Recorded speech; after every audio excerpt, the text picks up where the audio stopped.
Autre registre, les professionnels de la couture et de la mode tiennent la première édition de la Semaine nationale de la couture. Les organisateurs ont signé à l'occasion une convention avec des centres de couture et des ateliers de formation. Il s'agit de favoriser l'inclusion des forces de défense et de sécurité handicapées dans le cadre de leur mission, mais pas que. Nous en savons plus avec Moussaki. Cette signature de convention marque le début d'une collaboration entre les responsables de la Semaine nationale de la couture, SENACO, et les représentants de l'Association des professionnels de la couture, des centres et ateliers de couture. Un engagement qui donne également le top de départ des activités de cette semaine.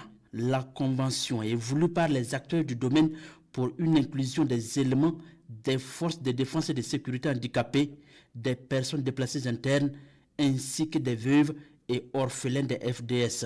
En prenant l'engagement aujourd'hui de recevoir les personnes vulnérables dans les ateliers, dans les centres de formation, cela résorbe le chômage et cela contribue dans la lutte contre le terrorisme. Et également, à la fin de la guerre, s'il y a beaucoup de personnes qui n'ont pas d'emploi, cela encore va alimenter le grand banditisme. Donc en prenant la décision dès maintenant, ces centres de formation, ces ateliers ont pris la décision ce matin d'intégrer les personnes vulnérables dans les centres de formation, dans les ateliers, c'est une victoire. Déjà nous accueillons dans nos centres des déplacés internes depuis quelques années. C'était pour nous vraiment une bonne occasion de signer ce contrat. Pour la Semaine nationale de la couture qui se tient du 14 au 20 octobre, ce sont plus de 100 professionnels de la couture et de la mode qui sont attendus.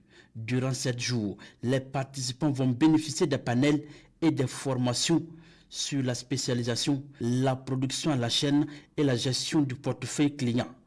Elle se tient sur le thème « La couture, un maillon de la résilience au Burkina Faso ».